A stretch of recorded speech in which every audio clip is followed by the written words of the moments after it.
Alô, estão me ouvindo? Aí. Nossa. Alô, falando para teste, 1, 2, 3. E esse link é aberto ou é só para produção? Porque você queria colocar alguém pra assistir?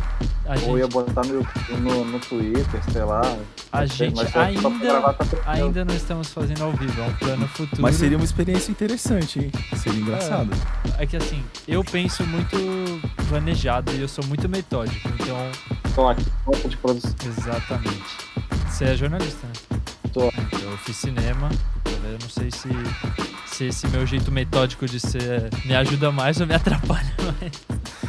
É bom que você tá na Inglaterra, né, cara? Aqui porra, quem gosta de fazer tudo organizado e planejado aqui no Brasil é foda. Verdade.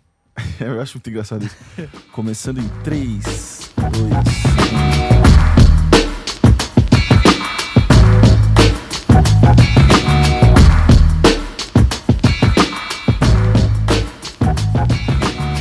Alô, Na Banguelers, aquele abraço. Sejam muito bem-vindos a mais um Na Banguela Podcast. Pra quem não me conhece, eu sou o Renato. Estamos aqui mais uma vez com o meu mano Dan Lodovico. Salve, Dan. Salve, meu glorioso ouvinte. Bom dia, boa tarde, boa noite, dependendo de quando você estiver ouvindo. E antes de apresentar o nosso convidado de hoje, eu só queria pedir para você que está em casa assistindo a gente se inscrever no canal, se você curte o nosso trabalho, ativa o sininho para receber as notificações dos novos vídeos sempre que sair e dá um joinha no vídeo, aquele comentário para rolar um engajamento que ajuda muito a gente. Eu tô falando isso agora pela primeira vez antes da gente começar o episódio, porque normalmente a gente fala só no final, né, mano? E aí, às vezes tem um episódio de 4 horas e aí... 5h30, ninguém chega no final. Tá só minha mãe e a sua assistindo lá no final e aí Então, o recado fica justo, só para alguns. Mas então, esse é o nosso recado. E hoje nosso convidado é o André Fran. Salve, André. Muito obrigado pela sua presença aqui, mano. Fala, galera. Não, obrigado a vocês aí pelo convite. Vamos trocar essa ideia aí. Não sei do que se trata exatamente, se é generalidade, viagem, jornalismo, política, mas estou aqui à disposição para cagar regra sobre diferentes assuntos que vocês quiserem. Mano, acho que essa é uma boa pergunta para começar, que é, você que é um jornalista e a gente que agora tá se metendo aqui na internet de forma despretensiosa e sem muita burocracia, eu queria saber para você, como profissional da área de jornalismo, como você vê esse novo meio de se comunicar, principalmente dos podcasts, de uma coisa que não é uma entrevista, não é uma coisa com pauta, com roteiro. O que você acha dessa parada? É muita loucura ou você tenta acompanhar e curte? Cara, eu particularmente me amarro muito a acompanhar. Sou early adopter aí de tudo que é coisa de rede social, ferramenta de comunicação, porque eu acho que na raiz do jornalista, ou pelo menos eu entrei no jornalismo por isso, acredito que vários jornalistas entrem por essa veia, que é de você ter esse desejo de conhecer as histórias e de contar essas histórias. E eu fui pelo caminho do jornalismo internacional, vendo grandes questões globais e relacionado, de certa forma, à viagem também, né? Porque é muito de ir a campo, de ter contato direto, ver com os próprios olhos, botar a mão na massa durante dessas grandes pautas que eu faço e contar, né, essa parte de comunicar, de compartilhar essas histórias com um olhar diferente, com um olhar mais original. Mas, cara, sempre usei e abusei dos desdobramentos, essa possibilidade de comunicar essas histórias que eu vivi e presenciei para as pessoas. Então, até porque os projetos que eu faço, sempre eu acredito, ingenuamente, eu tento colocar uma parte de função social ali. Eu acredito que eles podem dar uma contribuição para fazer a diferença, por quebrar preconceitos, paradigmas, mostrar culturas. Acredito muito nisso. E aí eu sempre usei e abusei de, cara, fosse fazendo palestra Brasil afora, agora por Zoom, fosse criando rede social e comentando e ampliando o alcance das coisas que eu faço, trocando ideia com a galera, diferente, Twitter, Facebook, eu sempre crio tudo, alguns eu vou abandonando pelo caminho. Snapchat, TikTok, eu criei para ver como é, nunca fiz nenhum vídeo não. Nossa, eu não me meti nessa não. Tá bombando e tal, eu entrei para ver como é que é, o que estão comunicando ali, o que está repercutindo ali dentro. Eu Pô, tenho medo. TikTok influenciou lá Donald Trump, né? A galera organizou boicote a eventos lá dele. Comunidade K-Popper, não foi? Alguma coisa Foi um assim? Verdade. exército K-pop junto com a galera TikTok acabaram com um dos comícios do Trump lá. Então eu acabo entrando com a colé, cara, e compartilho Verdade. nessas redes aí o que dá pra compartilhar e fico dando minhas pitacadas por lá. Verdade, eu tinha esquecido dessa daí do Donald Trump, realmente, né? Não sei se eu respondi tua Nossa, pergunta, mas funcionou assim, muito bem, isso foi muito bom. não, foi muito engraçado. E eu acho que, assim, jornalista atualmente, e se o jornalista tem mesmo essa veia de querer contar histórias, de querer, né, levar conhecimento, informação para as pessoas, as redes sociais hoje, principalmente, são parte fundamental disso, né? Não é à toa que todos os grandes veículos estão tendo que se adaptar. Não acho que está todo mundo perfeitamente adaptado, não acho que os veículos encontraram um caminho exato, mas acho que muita coisa interessante está surgindo daí. Sim. Tá ligado. Você é uma pessoa... Não quero ser... como posso dizer? Não quero ser indelicado aqui, mas acho que você é o primeiro convidado que pegou o jornalismo antes das redes sociais e depois, sem querer te chamar de velho. Isso que eu ia falar. Ele tá te chamando de experiente. É isso. Os cabelos brancos, né? Não dá muito pra esconder isso. Mas a gente teve a gente conversou com alguns jornalistas aqui já, amigos nossos, e isso é uma coisa muito louca, né? O jornalismo é uma profissão que mudou muito através do tempo por causa da tecnologia, das redes sociais. Ele se transformou totalmente, né? E a forma de se fazer... Acho que nós todos, os jornalistas, mas todo mundo ainda estão entendendo como é que funciona, porque é uma coisa muito recente, né? Total, e sim, eu sou velho, então eu acompanhei, e eu peguei muito esse momento de transição, né? Então, eu lembro dos primeiros programas que eu fiz, e de viagem, né? Cobrindo pautas e histórias do outro lado do mundo, Iraque, Afeganistão, Somália, Coreia do Norte, enfim... E eu me lembro que no início... Primeiro que a gente pegou uma revolução de uma galera que é mais velha ainda do que eu. Não dá para você fazer um programa de TV, você tinha que estar dentro de um canal e ter a estrutura de um canal, caminhão de equipamento, uma equipe de 400 pessoas. Cara, para fazer um podcast desse aqui, ainda mais em países diferentes, você tinha que ter uma estrutura da Globo. Você tinha que ter um link por satélite para falar, cara, hoje em dia a gente liga aqui nosso celular, a gente faz essa parada aqui. Vocês fazem mais bonitinho e tal, mas, a gente podia estar fazendo pelo celular. Então eu peguei já um momento de revolução de que eu e meus amigos de praia, a gente comprava uma câmera que era acessível a uma galera moleque, que era digital, então a gente filmava, apagava, ficou ruim, filma de novo e tal. Antes isso não existia, né? E cabia dentro da nossa mochila e a gente editava isso no nosso computador de casa. Era muito maior do que o computador que a gente tem hoje, mas, dava para um moleque, né, juntar uma grana lá do estágio e comprar um computador. E com isso a gente podia editar e fazer um programa com qualidade para o ar na televisão. E a gente pegou esse momento de transição, né? Então, quando os canais também vendo isso, entenderam a vantagem financeira, econômica de, não preciso só ter a minha estrutura gigante aqui e fazer programa. Eu posso comprar dessa molecada aqui. Eles fazem tudo, eles têm o equipamento deles, eles fazem, eu só pago, pego e coloco no ar. Então, pra gente foi muito bom. E aí eu peguei a transição para um outro momento que é da internet e principalmente das redes sociais, mudando a forma de você fazer jornalismo, de você fazer televisão e até o mundo mesmo que eu estava reportando, né, que eu estava cobrindo. Então, eu acompanhei Primavera Árabe e a galera na Tunísia falando, cara, se não fosse pelo Facebook e YouTube, a nossa revolução não tinha acontecido. Os caras derrubaram um presidente que estava lá, um ditador há décadas no poder. E no Irã a mesma coisa, né? O Irã falou, cara, é através das redes sociais que a gente se mobiliza e denuncia e marca lugar para falar alguma coisa e para fazer um protesto, uma manifestação. E então o mundo também sendo afetado por isso, enquanto eu produzindo estava sendo afetado por isso. Porque eu me lembro que no início, cara, nas primeiras viagens, a gente pesquisava coisa que estava na internet lá, estática.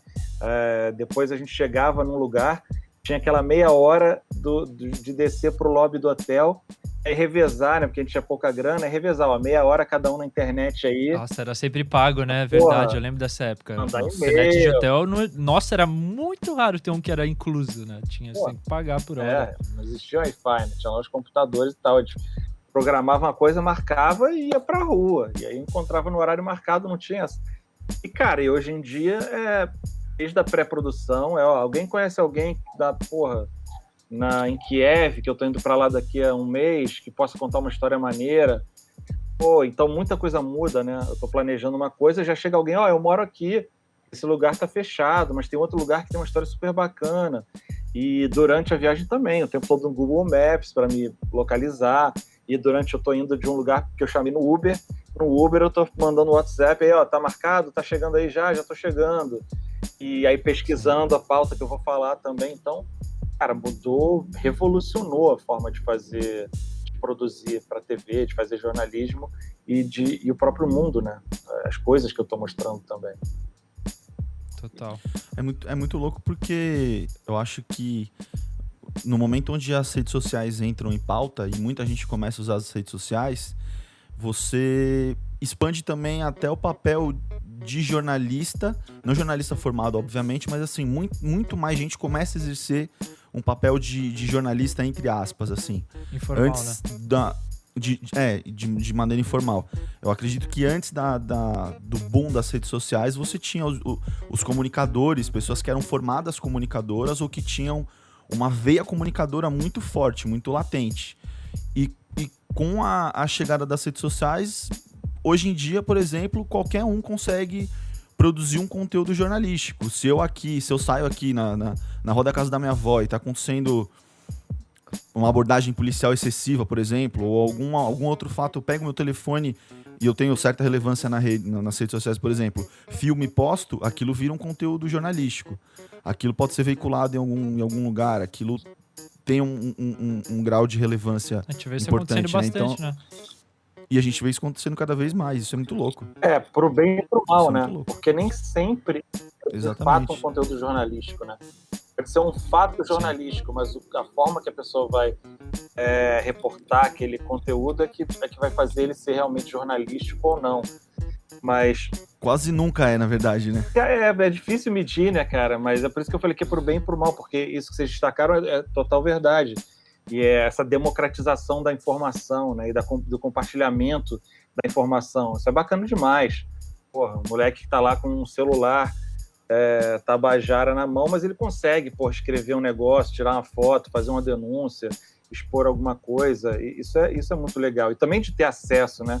Na ponta da mão, ele tá no Twitter, ele vê o que o Trump tava tweetando em real time ali, né?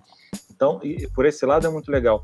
Por outro lado, a gente tem essa coisa de que, como eu falei, nem tudo é conteúdo jornalístico, mas ao mesmo tempo as pessoas assumem, quando é de seu interesse, que aquilo ali é tão ou mais relevante do que o jornalismo tradicional. Então, vocês jornalistas, vocês só falam mentira, vocês são todos comunistas, agora quem tem o poder da informação somos nós aqui. Então, tá vendo? Então tem que fazer o tratamento precoce, porque a cloroquina é que salva e os médicos estão escondendo isso. E por aí vai, né? E quando é na política é pior ainda, né? Os caras, mamadeira de piroca.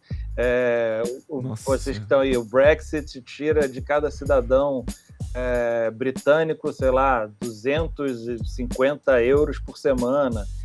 Tudo caô, né? Eram as fake news daqui. Pois é, e tudo que manipulou cenários políticos e sociais de extrema relevância no mundo, né, cara? Trump foi eleito com base em muita fake news, impulsionada pela Rússia, e uma galera que acreditava na informação do Zap, na corrente do Facebook lá, tanto quanto no jornalismo tradicional.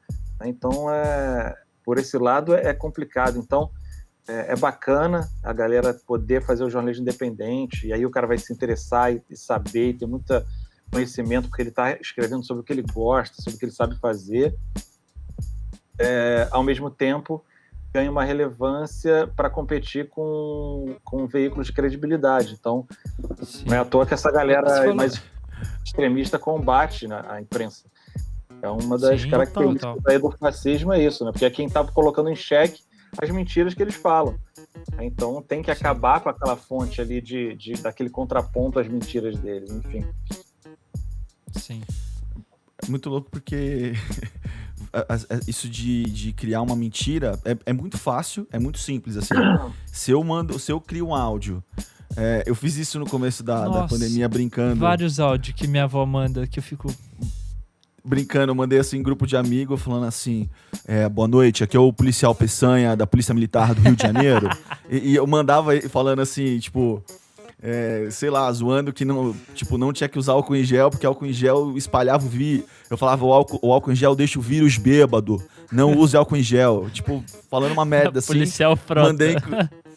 tá ligado? Mandei em grupo de amigos, só que assim, óbvio que num microcosmo, mas isso viraliza, tá ligado? Viraliza. Dependendo de quem faz isso O viraliza. tanto de áudio então, assim, que viralizou, tipo, aqui é o médico doutor não sei quem, e tipo, a pessoa acredita eu tô como se usando, eu fosse tô um recomendando médico o falando... uso de cloroquina aqui pra todo mundo Eu e estão tenho- boicotando, Hollywood, sabe? né, Alguma cara? coisa assim. Botava um nome gringo aí de doutor Robert Jameson. Faculdade de Medicina de Yale, inventar qualquer merda. Exatamente. Gargarejo com exatamente. limão. Eu recebia umas paradas loucas. E, cara, e até tava falando com outro amigo nosso, o Rafael Capa, que trabalha na agência Lupa, do Globo também, já foi. E da importância da educação midiática para as pessoas. Que, cara, minha mãe, Sim. minha avó não tem essa malícia da gente. Cara, a gente Noção, bate o olho, a gente cresceu na internet. A gente bate o olho, a gente sabe que é um site tosco, que é um site profissional.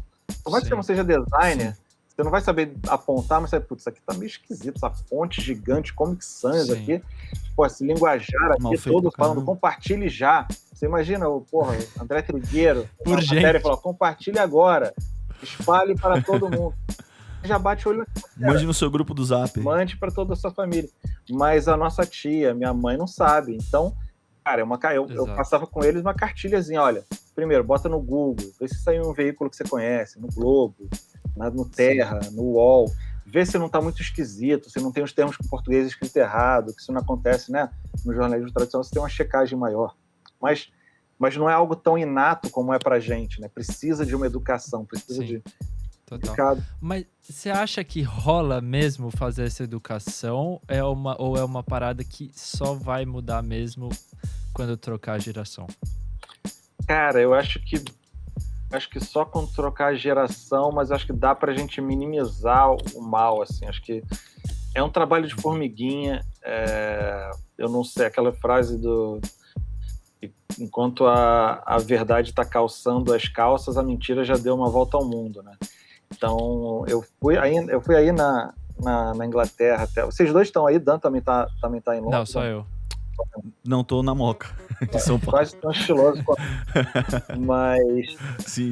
Eu fui aí para fazer... Eram as primeiras agências de checagem, estavam surgindo aí. E aí os caras aí você entrava num lugar, a principal, a primeira que foi criada, a mais relevante, no momento do Brexit, era meia dúzia de computador numa sala e a galera checando ali no... Tá olhando, não, escreve ali, mostra, pega desse outro site, Google aí. E aí começando a falar em inteligência artificial, em internet das coisas, para automatizar mais isso, mas o processo não tem o mesmo impacto, não tem o viés de confirmação que impulsiona muitas fake news, não tem o tempo de ação das fake news, não tem a mesma relevância das fake news, então é uma luta inglória, assim, mas que tem agora é o que dá para fazer. E mesmo as inovações com software e tudo mais que estão surgindo ainda não é assim a solução contra as fake news. Então, cara, não sei se vai surgir, não sei se tem, não sei se vai ser preciso mudar a geração, mas é uma luta bem complicada, né? Eu acho que respondendo também, Rê, porque eu penso muito a respeito disso, eu acredito que é só numa troca de gerações. Eu acho que só numa próxima geração, em próximas gerações, porque tem coisas que me tiram a esperança nesse sentido, que é muito louco, André. É muito legal a gente estar batendo esse papo, porque eu comecei a estudar jornalismo agora no começo desse ano, né? Tô aí no primeiro semestre. E assim, eu já vejo algumas coisas que é um total desinteresse. Então, por exemplo, eu vi o documentário da Terra Plana, acho que eu já até acabei citando aqui em algum dos podcasts que a gente trocou ideia aqui, eu e o Rei, com mais alguém, sobre como as pessoas já rola um descrédito muito grande da comunidade científica ou dos jornalistas, ou da imprensa e da mídia de uma forma geral. Então, se você tem uma super reportagem falando sobre como o efeito do kit Covid, por exemplo, que a gente estava falando agora, da ivermectina e da cloroquina, como isso é falso, como isso não funciona, como isso só está aumentando o número de pessoas na fila de transplante para fígado, por exemplo. Você tem uma puta reportagem detalhada de médicos do mundo inteiro falando sobre isso. A pessoa que teoricamente teria aquela reportagem porque ela é a favor de um kit Covid, ela vai falar assim, puta, eu não acredito nisso aqui, eu não acredito na imprensa, porque eu vi um vídeo que o Dr. Sanches de Juiz de Fora fala que ele deu cloroquina para os pacientes e os pacientes estão curados, por exemplo. É muito mais fácil, a pessoa consome de uma maneira muito mais fácil através de um vídeo, de um áudio ou de um relato, entre aspas, ao invés de ir estudar e ler uma matéria bem preparada, bem feita, com pesquisas e com entrevistas e gente cacifada para falar sobre aquilo. Eu não sei se a gente vai conseguir transformar isso nessa geração, por exemplo, entendeu? Isso para vários assuntos, não só sobre a Covid, sobre N assuntos, aquecimento global e, enfim, um monte de coisa. Não é nem uma busca pela verdade, né, mano? É uma busca pela confirmação da informação que você quer que seja verdade. Uma busca pelo conforto, na real, né? Parece pra mim, tá ligado? Eu não quero acreditar que não existe remédio pra Covid. Pode ser. Eu quero acreditar que, mano, gengibre com Coca-Cola funciona. Então, se quem falar que gengibre com Coca-Cola funciona, eu vou acreditar porque eu não quero ser confrontado com a realidade, tá? Faz sentido. É o viés de confirmação, né? A pessoa tende a acreditar e passar adiante uma informação que confirma aquilo que ela acredita. Então, se vem uma coisa que ela já acredita que cloroquina funciona, porque ela ouviu, e o primo falou, e o médico da família, que é Minion, falou para ela, chega ali uma coisa no Zap, ela não clica, ela não vê, ela tá vendo, ó, sabia, que é mais um falando, passa adiante. Sim. Se é uma coisa que vai contra... Ó, 83 cloroquina, falando uma coisa, ela escolhe o que tem um falando a outra, né? A cloroquina não funciona, é mentira. Ela... Peraí, deixa eu ver isso direito. Mas será? Não vou passar à frente não, que isso aqui requer mais confirmação, porque tem isso, né? E eu não sei se basta também a mudança de geração, quando a gente vê, e aí estatisticamente falando, a maioria dos eleitores do Bolsonaro, para ter o exemplo do nosso governo aqui, era quem mais acreditava e espalhava fake news. Isso tem pesquisas que mostram, medição por WhatsApp mesmo. Aí você vê o quanto essas fake news, esse movimento influenciou os cenários. E aí você vê, até recentemente saiu, as pesquisas de quem ainda apoia o governo Bolsonaro. Tem uma galera nova também aí nessa coisa, até por ser um movimento meio contra, que seria uma contracultura atual, assim, né? Um movimento de ser do contra e tal. E aí você fica, cara, eu recebi já, eu tenho aquele grupo dos amigos da escola, amigo meu, formado, advogado, que mandava, link de QAnon BR. Mas olha só, tem uma outra vertente que diz que a máscara faz mal. A gente tem que acreditar em tudo que a imprensa fala. Tipo assim, essa frase é ótima, né? A gente tem que acreditar em tudo que a imprensa fala. Esse cara aqui do QAnon BR, que, usa papel de alumínio, ele tá dizendo que máscara faz mal. Vamos ouvi-lo. E eu só acho importante a gente deixar claro que não é só no Brasil isso, né? Porque aqui também teve manifestação anti-máscara. E isso me assustou bastante. Estados Unidos, Alemanha, França. Acontece que, assim, eu com filha pequena, né, eu falo direto que quero sair daqui, que eu acho que, cara, o dano que fizeram à nossa sociedade vai demorar gerações também para voltar atrás. Acho que uma coisa que foi construída um progressismo de décadas e décadas para destruir foi assim, e para reconstruir vai demorar muito de novo. Só que aí você foge para esses lugares, você vai para Londres, nos Estados Unidos, você vai para os grandes centros, você vai para Nova York, você vai para Los Angeles.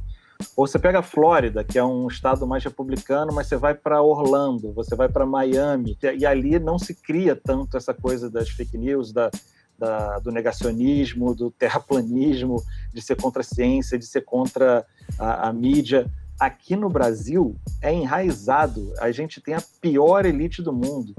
Uma agência que analisa isso, da Austrália, se não me engano, fez esse levantamento. Nós temos a elite mais individualista, egocêntrica, com menos empatia, mais ignorante. Ou seja, não tem como. Você pode estar na Moca, aqui no Leblon, Faria Lima, Porto Alegre, Belo Horizonte, você vai ter um meio a meio de uma galera que não acredita em máscara, que não acredita em que a Terra é redonda, que não acredita na ciência, que não acredita na imprensa. Então, não tem para onde fugir, sabe? Não tem para onde se escorar. Sim. Isso é que é mais triste, cara. Um exemplo disso é que a gente é o país da carteirada, por exemplo, né, cara? Nossa. Então você pega, assim, eu acho uma das coisas mais nojentas e mais abomináveis que tem essa energia que tem por trás da carteirada, tá ligado? Porque é um senso de superioridade, de subserviência de quem tá falando com você ali, que é nojento. É nojento. E eu não vejo isso. É que assim, tudo bem que essas coisas não chegam pra nós de fora, mas aqui é frequente.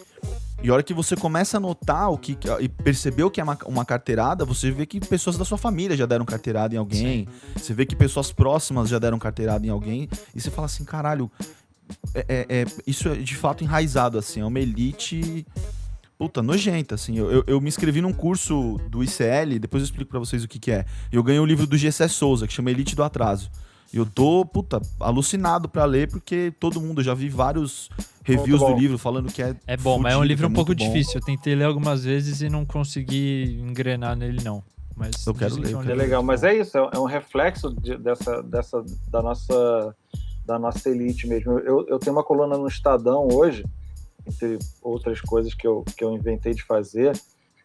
O canal no YouTube, que eu adoro fazer, que a Marcela, a irmã, faz parte da comunidade. É um projeto que mistura isso, né? De quebrar um pouco, de revolucionar um pouco esse momento da comunicação, né? De que a gente tem acesso à internet, você não depender do algoritmo, você não depender do atravessador do seu conteúdo, é o criador do conteúdo em contato direto com a plateia dele, com a audiência dele, e a audiência fazendo parte do processo de criação é algo que eu gosto muito de experimentar. Bem orgânico, bem orgânico. Eu acho que é o futuro, inclusive.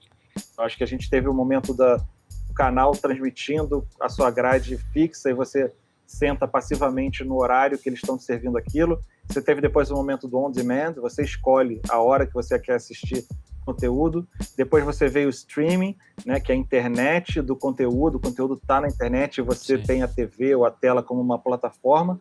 Eu acho que o próximo passo é o criador do conteúdo e vocês aqui inseridos nisso com o podcast, nesse contato direto com a sua audiência, criando e fomentando essa audiência e essa troca direta entre criador de conteúdo, seu conteúdo e a galera que gosta e apoia aquele conteúdo. Eu acho que esse é o futuro. Mas, enfim, por que eu falei disso? Eu estou falando das coisas que eu estou inventando, o YouTube é o que eu mais curto no momento, mas na minha coluna do Estadão, eu fiz uma coluna que falava Somos Todos Bolsonaro, meio uma provocação para mostrar que não é só a gente ter um presidente merda, imbecil. Desculpa se algum de vocês é eleitores do Bolsonaro. Não, pelo amor de Deus. Imagina, aqui é o lugar certo. A gente sempre fala, todo episódio a gente fala, se você quer falar mal do Bolsonaro, você está no lugar certo. Você ainda pode, aqui você ainda pode. Não é, por enquanto ainda podemos. E não é só o presidente idiota, imbecil, porra, negacionista, fascista, genocida, que é um reflexo também, né, do eleitorado, mas uma série de fatores que faz a gente ser a tempestade perfeita de uma tragédia na pandemia. E uma desses vetores ou desses fatores é essa nossa elite egoísta, egocêntrica, sem empatia e ignorante, né? E aí, cara, tem uma série de fatores culturais, né? Instabilidade econômica, a gente teve sempre a lei de Gerson, você tem que se dar bem, e o jeitinho brasileiro, que, porra, não vou obedecer a lei não, vou dar o meu jeito para me garantir, esse individualismo do brasileiro. Então tem vários fatores que eu mostro ali nessa coluna que fazem da gente, que dava para prever que a gente ia ser um drama total nessa pandemia. Infelizmente não deu outra, né, cara? Puta, mas... Bad vibe, o podcast foi mal, galera. Não, imagina. Assim, a gente... Eu tomei uma postura já faz... Acho que desde que eu saí do Brasil, eu tomei essa postura de... Eu gosto muito de política e eu acompanhava muito quando eu tava no Brasil. Então, assim, quando o Bolsonaro foi eleito e aí eu vi que caminho tava tomando as coisas... que... Eu não sei dizer se foi pior do que eu imaginava. Eu imaginava que ia ser bem ruim, horrível assim mesmo. Mas acho que a pandemia ninguém conseguia prever e as coisas tomaram outra proporção, né? Mas assim, eu tava ficando muito afetado psicologicamente e eu decidi me afastar um pouco, sabe? E eu não sei se eu tô voltando pra esse momento agora de querer acompanhar um pouco mais e tal, ou se realmente eu vou esperar ele sair, porque, querendo ou não, é muito difícil você se manter informado e não cair no jogo dele, que é o jogo do absurdo, é o jogo de você... Porque, assim, principalmente os jornalistas, né? Eles não podem ouvir um absurdo que ele solta e não falar sobre. Só que, querendo ou não, isso também faz parte da estratégia dele. Então, é uma situação muito difícil, né, mano? Então, assim, eu como cidadão, como militante, dei uma pausa, mas eu tô disposto a ajudar da maneira que eu consigo, sabe? Mas esse foi um pouco do reflexo que teve sobre mim, só deixando claro. Fala aí, Pode falar, André, desculpa, pode falar. Porque a gente fica nessa... Eu acho que... Ih, parou ímpar.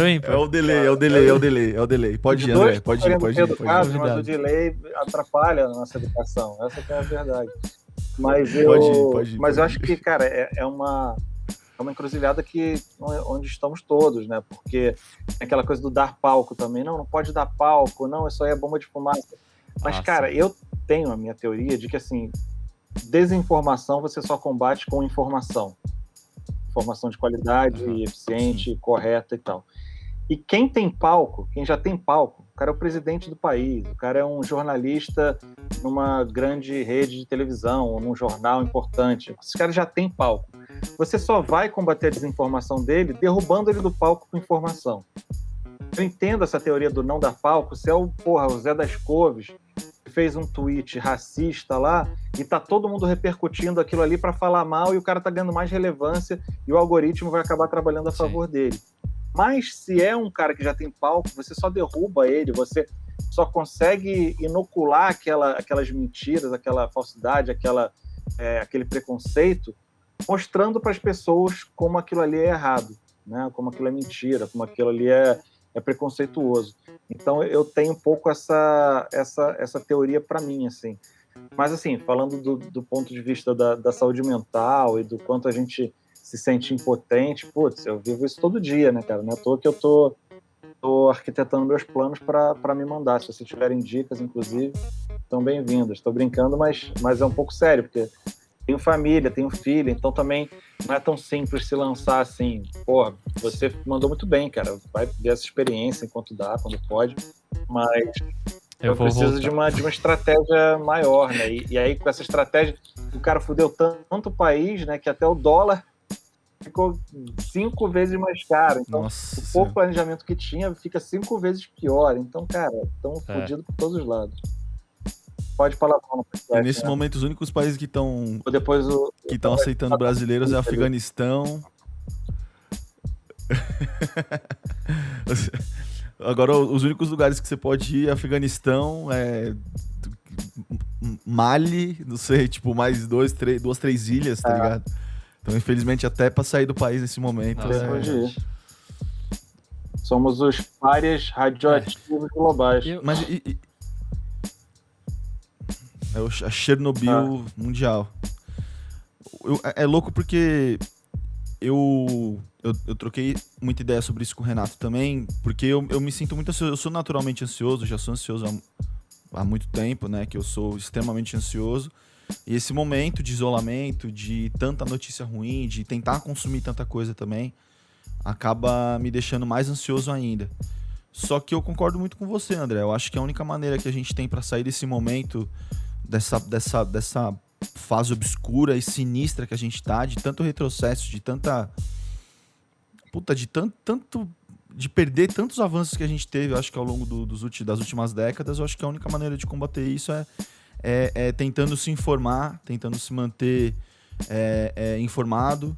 Óbvio que tentar distrair a mente ouvindo uma música, vendo um filme, acompanhando uma série é importante também, é o que a gente tem para fazer, para não entrar também num buraco melancólico nosso, assim.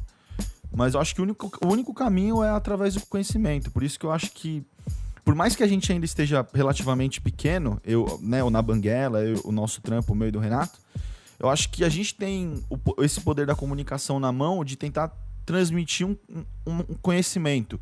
Seja através do que a gente sabe, mas muito mais através do que os nossos convidados sabem, tá ligado? Então eu acho que é um poder de alcançar as pessoas, mesmo que seja no momento uma comunidade pequena que tá crescendo de maneira orgânica, dia por dia. Cada vez que alguém que a gente não conhece comenta, eu viro pro Renato mó feliz, tá ligado? Eu falei, mano, você sabe quem que é essa pessoa?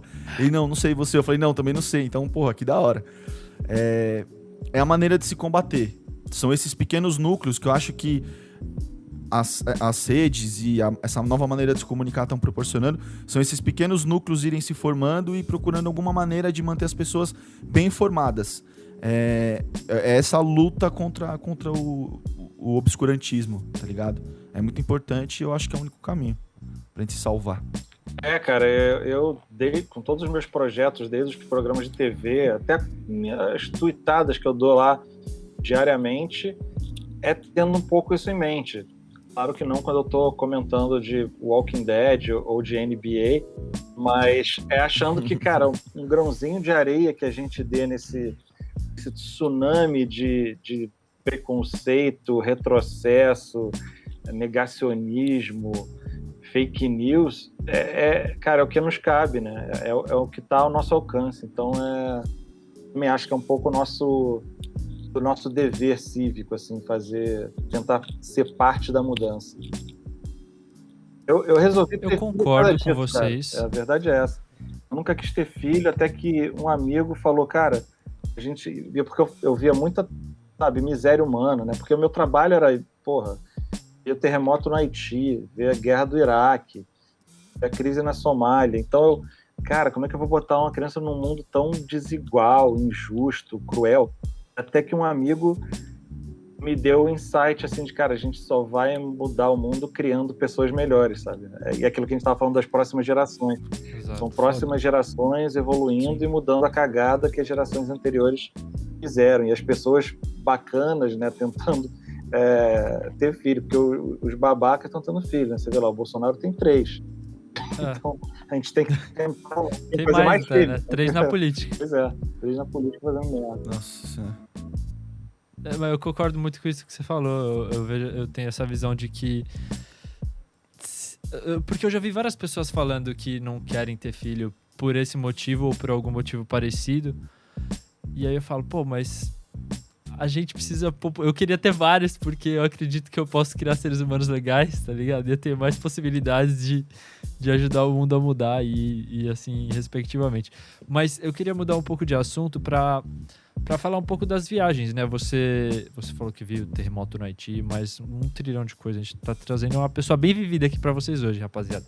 Mas como é que foi pra você nesse momento de pandemia, né? Antes da pandemia, você tava em alguma viagem e tal, e como é que foi esse momento de transição na sua vida? Como que você se adaptou a ele? Cara, eu vou dar uma encostada aqui. O som tá bom ainda ou tá... Tá ótimo. Tá ótimo. Pois é, cara. Grande parte... Eu comecei, né, na minha carreira um programa de TV de viagem, né, mostrando outras culturas e culturas que as pessoas não têm acesso e países politicamente instáveis. Então era o jornalismo político, uma pegada original e inovadora, tentando rejuvenescer essa linguagem do jornalismo para a televisão. Então, desde o início, foi muito focado em viagem. E conforme o programa, graças a Deus, foi tendo sucesso, a gente foi criando novos projetos, foi sendo chamado para fazer outras coisas, mas o nosso DNA sempre foi muito isso, né? De política, jornalismo e viagem. Então, a gente hoje tem projeto depois Multishow, Sport TV, Globo News já há anos, o canal Futura também, ligado à educação, o canal Curta, enfim, vários projetos.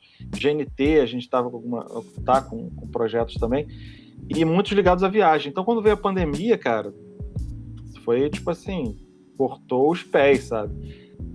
Felizmente, a gente já tinha alguns projetos aprovados, a gente teve que dar algumas adaptadas e tal, mas deu para levar adiante. Outros ficaram totalmente pausados, aqui só quando puder viajar de novo que vai dar para dar continuidade. E outros acabaram, né, por tempo indeterminado, sabe-se lá quando a gente vai poder fazer algo como essa proposta que a gente estava acertado aqui. querendo, né, essa coisa minha de contar histórias, de ver o que está a história acontecendo e dar a minha opinião, a minha contribuição, eu acabei inventando outras coisas, tipo a coluna do Estadão, a comunidade no YouTube, mas vários projetos pararam. A gente estava com as meninas que fazem o Futuro é Feminino, um programa nosso que vai ao ar no GNT, que são mulheres mostrando os países, os melhores e os piores países em termos de igualdade de gênero. Cara, elas estavam assim, para embarcar para o aeroporto para fazer Ruanda e Japão. E parou total, e está parado há mais de um ano. A gente, não, vamos parar. Daqui a uma semana a gente vê como é que a coisa tá. Cara, e tá uma parada. 15 diazinhos, essa coisa aí vai resolver, porra. E deu no que deu. Então, foi essa a pergunta, né, Renato? Assim, a gente, com viagem foi particularmente afetado. Você tava como foi essa transição para você? Por um lado, do lado prático, muita coisa parou. Por outro lado, acho que várias reflexões que a gente já fazia com o programa vieram à tona. Então, muito da minha produção hoje de conteúdo, seja para onde for, é refletindo sobre essas mudanças que foram impostas, né, que a pandemia impôs para a gente. Talvez a gente já precisasse fazer nosso ritmo de vida, de um globalismo mais solidário, os países terem mais diálogo, menos fronteiras e mais ajuda. Enfim, várias outras questões, como é preciso de uma renda mínima, de como a saúde é fundamental, de como as pessoas menos favorecidas são ainda mais atingidas, ficam ainda mais vulneráveis no momento emergencial, seja de uma guerra ou de uma pandemia. Cara, tudo isso foi jogado na nossa cara. Olha só, isso aqui é prioridade. Eu me lembro que a gente estava cobrindo a eleição americana, ou eu estava cobrindo a eleição americana, e as propostas do Bernie Sanders, ele é legal, mas isso aí é tudo muito utópico, né? Essa coisa de falar de saúde universal e gratuita, priorizar a saúde. Porra, essa coisa de você ter uma renda mínima para o trabalhador na hora de um aperto poder, né, se virar e não impactar o todo, isso aí é uma coisa muito de utopia e tal. Cara, é o que a gente tem que pensar agora. A pandemia mostrou isso, né? Se você não garante ali uma renda mínima para o trabalhador, cara, afeta todo mundo. Você está colocando ele em exposição, tendo trabalho em condições, péssimas, entrando em coletivo lotado e tal, que vai infectar todo mundo. E tudo isso é a prioridade da saúde, né? Um país como os Estados Unidos não tem um sistema de saúde público, né? O cara, fica na calçada para não ter que pagar uma ambulância. E aí, numa hora que tá todo mundo começando a ter ali o foco de coronavírus, não, eu não vou pro hospital agora, não. Deixa eu ficar quieto aqui na minha, que senão eu vou ter que gastar maior grana. E quantas pessoas não foram infectadas e morreram assim, né? Então, essas coisas do nosso estilo de vida, principalmente ocidental, que consumo, ritmo de vida, desigualdade social, tudo isso a gente viu agora que, olha, isso aí são questões urgentes. Enquanto a gente não resolver isso, vai ser uma merda atrás da outra. Guerra, desastre natural, aquecimento global, pandemia, se prepara. Isso foi só para deixar um pouco mais para cima o podcast. Achei que tava indo... Não, mas são verdades que tem que ser ditas, né, mano? Os caras emocionados assim, não é verdade. Vamos encerrar agora. Infelizmente são verdades duras, mas que precisam ser ditas e eu concordo plenamente. Tá bom. Cara, é muito louco porque, assim, muita coisa mudou, muita coisa não vai voltar a ser como era antes, nunca mais, assim. Eu sinto que algumas coisas nunca mais vão voltar a ser como eram antes, e é o que você falou, muitas coisas não devem voltar a ser como eram antes, na verdade. Eu acho que muitos debates entraram em pauta para que a gente continue e persista nesses debates e leve eles adiante. O da renda mínima eu acho que é algo essencial, eu acho que é algo urgente e principalmente extremamente no Brasil, essencial, né? Principalmente no Brasil. Eu acho que isso impacta nas condições de trabalho nas quais as pessoas se submetem por não ter um mínimo de segurança. Isso impacta em muita coisa, né? E realmente, assim, a pandemia abalou as estruturas globais, assim. Isso é muito bizarro, o impacto que isso teve. E eu queria te perguntar, André, duas coisas, na verdade, eu não sei se tem tanto a ver com pandemia ou não. Mas pelo tanto de lugares que você visitou e pelo tanto de lugares que você conheceu no mundo, e principalmente fazendo um jornalismo político em lugares que não são... lugares que passaram por conflitos, que foram devastados por conflitos e por desastres naturais, eu queria te perguntar duas coisas, duas em uma. Como que isso formou... a primeira pergunta, como que isso formou a sua visão de mundo? Como que isso construiu a visão de mundo dentro de você,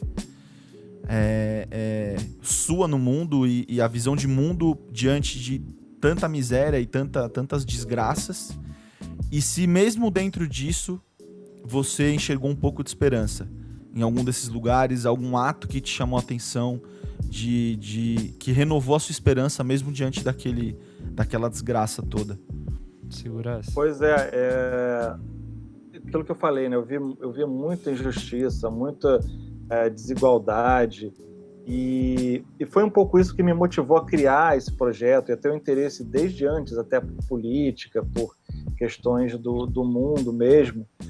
E aí, durante muito tempo, isso me impactou negativamente, e até legal, né? Essa coisa meio da revolta da juventude minha foi canalizada nesse sentido, de ser muito inconformado com as injustiças do mundo e tentar buscar uma maneira de fazer a diferença lá na minha ingenuidade juvenil, e me levou a me lançar pelo mundo aí, questionando e mostrando, né, essas diferentes realidades, tentando fazer uma diferençazinha. Mas, ao mesmo tempo, conforme eu ia nesses lugares, crise de refugiados, guerra, desastre natural, governo opressor oprimindo um povo e tal, isso é uma coisa que foi muito engraçado. Bem no início do projeto, a gente sempre esbarrava com alguém super especial. Nossa primeira viagem, a gente esbarrou com um monge, e, cara, a gente estava entrando num lugar, encontramos um cara ali, ele, tô aprendendo inglês, posso andar com vocês aí, só para praticar meu inglês? A gente, cara, bora. E a gente rodando com o cara, ele mostrando a cidade, a gente trocando ideia, ficamos amigos, levamos o cara para comer pizza, o cara nunca tinha visto um garfo. E aí ele deu várias dicas, mostrou várias coisas pra gente, levou pra lugares do caralho. Puta, que sorte que a gente deu, cara, de conhecer esse cara. Aí depois a gente ia, sei lá, pro Iraque. E aí conhecer no Iraque, um gordinho, gente boa pra caralho. Aí ficava querendo traficar cerveja pra gente. A gente, não, cara, eu não bebo, nem preciso. Ele, não. Chegava aqui com um saco de cerveja, porque não pode, já fazia muçulmano, você vê cerveja de dia. Ele bebe aí escondido e tal. A gente, não, tô legal. E aí levava a gente pra conhecer um lugar que tinha tido atentado, e mostrava uma outra história, falava uma coisa bacana. A gente, puta, que sorte de conhecer esse cara. Enfim, sempre tinha essa coisa. Até que eu parei e pensei, cara, não é sorte, né? Sempre que você está nesses lugares que estão passando por provações, né, estão passando por dificuldade, quem está num lugar desse, tentando sobreviver, tentando ajudar o próximo, tentando fazer a diferença, é alguém especial. E sempre nas maiores mazelas, nos piores lugares, você vai encontrar aquelas pessoas que vão te dar esperança de que tudo pode ser melhor. É ali que essas pessoas, que esses heróis, que essa galera, que esses anjos vão estar fazendo a diferença. Eles não vão estar em casa, jogando videogame, cagando pra essa porra. Eles não vão estar de hater da internet, trolando, falando piadinha racista. Esses caras que fazem a diferença por um mundo melhor vão estar nos piores lugares do mundo. Isso que dá esperança, sacou? Isso que me dava esperança. Isso que dava, dá vontade de eu continuar vendo e continuar dando minha contribuição. Falei, cara, esse cara tá aqui, nessa situação, e o cara tá fazendo, tá lutando, tá arregaçando a manga. Eu tenho que, né, no mínimo, chegar em casa e dar uma atenção para isso, e divulgar, e fazer a melhor edição que eu puder, e não ficar com medo de sair na rua em Bagdá, porque eu tenho que mostrar que aquela realidade ali vai ser importante.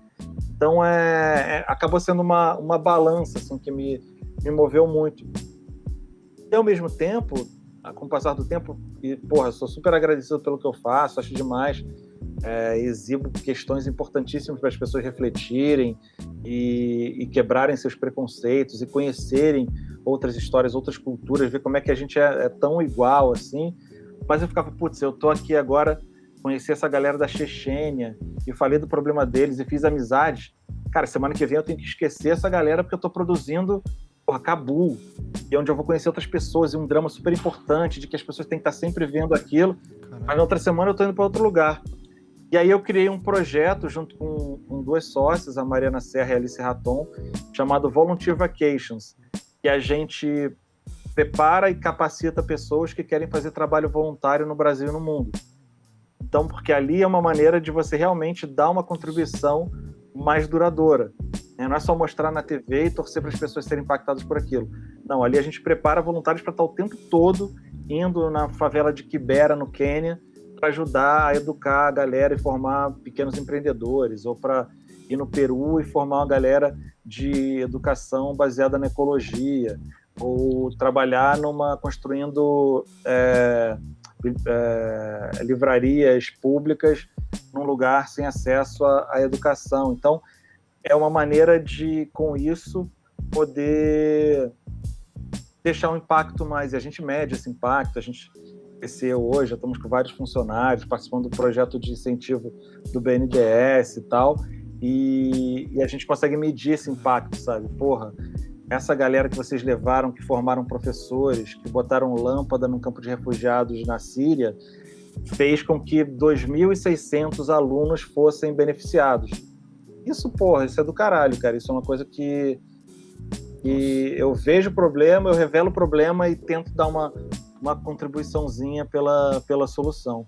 E fico super feliz com isso. É uma luta do cacete, né? É fazer 1000 coisas em 24 horas, mas no fim do dia eu deito a cabeça no travesseiro feliz, assim, realizado. A consciência é limpíssima. Tá.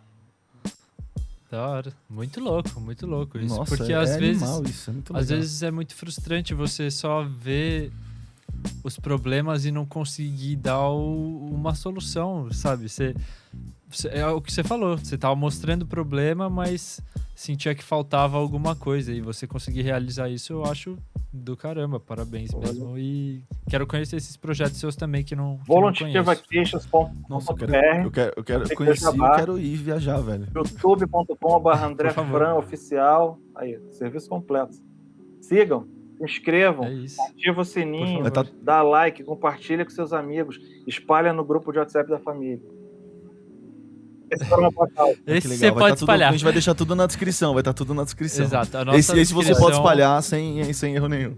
A nossa descrição, eu vou eleger a nossa descrição como a descrição mais completa de todos os canais do YouTube, hein? Porque você tá fazendo um trabalho maravilhoso. Obrigado. Eu preciso dessa reconhecimento. Obrigado, Renato. Vai rolar um aumento então, hein? Tá ligado? Mas você falou uma parada no começo, no começo desse seu raciocínio, que me deu um estalo aqui, que foi... Você falou que as pessoas... Agora eu já não me lembro exatamente como você falou. Mas você falando das pessoas que, no meio das maiores loucuras e dos piores lugares, essas pessoas que são luz, né? E eu acho que existe muito disso também no Brasil, né, cara? Mas a gente, eu não agora no momento, mas durante a maioria da parte da minha vida, a gente, por estar no Brasil a vida inteira, às vezes não consegue perceber que existe também esses lapsos de esperança dentro do nosso país, dentro da nossa cidade, no nosso bairro. E eu acho, a gente tem martelado isso bastante aqui, por eu ter essa experiência agora que eu tô fora do Brasil e o Dê tá dentro. A gente já falou várias vezes nesse aspecto das coisas, que é tentando quebrar alguns preconceitos de a gente achar que algumas coisas só brasileiro faz, e também tentar quebrar esse preconceito de que achar que no Brasil só tem problema. Porque o Brasil, eu acho que todo mundo já ouviu falar isso, mas que é uma verdade muito, muito concreta, que o Brasil tem todas as ferramentas para dar certo. Então eu acho que isso é o que me mantém a esperança. E eu, talvez ainda por ser muito jovem, não tão jovem, mas um pouco jovem, ainda tenho muita garra de voltar para o Brasil e tentar ajudar da melhor maneira que for. Como você disse, você está querendo sair do Brasil e eu super respeito isso. E o meu pai também tem essa vontade já faz muito tempo. Então, assim, eu entendo as pessoas que têm essa vontade de sair do Brasil porque estão cansadas. Realmente deve ser exaustivo. Mas fica aqui o meu apelo para as pessoas que ainda têm um gás. O Brasil depende da gente, mano. Então, se a gente tá inconformado com as paradas, a gente também às vezes é difícil acreditar, mas a gente tem as ferramentas e tem que ter a força para transformar o Brasil naquilo que a gente quer também, né? Não, você está absolutamente certo. Eu fui esse cara. Eu sou você ontem, durante muito tempo, cara. E é verdade. O que mudou muito para mim foi o momento filha pequena, mas o pior governo da história da humanidade. E eu, pai de menina, tendo o crescimento do machismo, do preconceito e coisas, cara, e pensando até em termos práticos, sabe? Como é que a minha filha vai viver? E é aquilo que eu falei, não dá para você se refugiar aqui dentro, né? Ela vai se deparar com isso no dia a dia dela, de preconceito, de receber menos, de não ter a mesma segurança que um homem tem, e abuso, e assédio, e isso se repete para todo mundo, né? Mas, enfim, o que você falou tem total razão. São as pessoas que podem mudar isso, né? Não tem outra forma, não tem fórmula mágica. É esperar e rezar. Sim. É que é foda, quando a gente tá só, quando é só você, antes de você ter filha, por exemplo, né? Antes de você ter alguém que depende 100% de você, a pessoa é 100% dependente de você. Antes de você ter uma filha, um filho, eu acho que a sua condição de confrontar as coisas, de lutar e de colocar até a sua segurança em risco, muitas vezes, eu acho que você faz isso falando assim, bom, demorou, eu tô correndo risco, tô fazendo alguma coisa que eu acredito que vai ser útil, não só pra mim, mas pra muitas pessoas, e eu sei que eu acredito que você tenha tido essa noção quando você foi cobrir muita coisa, de eu sei que eu tô correndo risco de vida aqui, eu sei que eu corro um certo risco de vida aqui. E depois do momento que quando você tem filho, onde entra essa pessoa que é 100% dependente de você na sua vida, eu acho que muda essa sua concepção do quanto você vai se colocar em risco ou não, e o quanto vale a pena você colocar aquela pessoa em risco também. Porque hoje você viver no Brasil e criar uma filha pequena no Brasil, você tá colocando ela em risco, querendo ou não, tá ligado? Você ser mulher no Brasil, você já tá correndo risco. Essa é a verdade.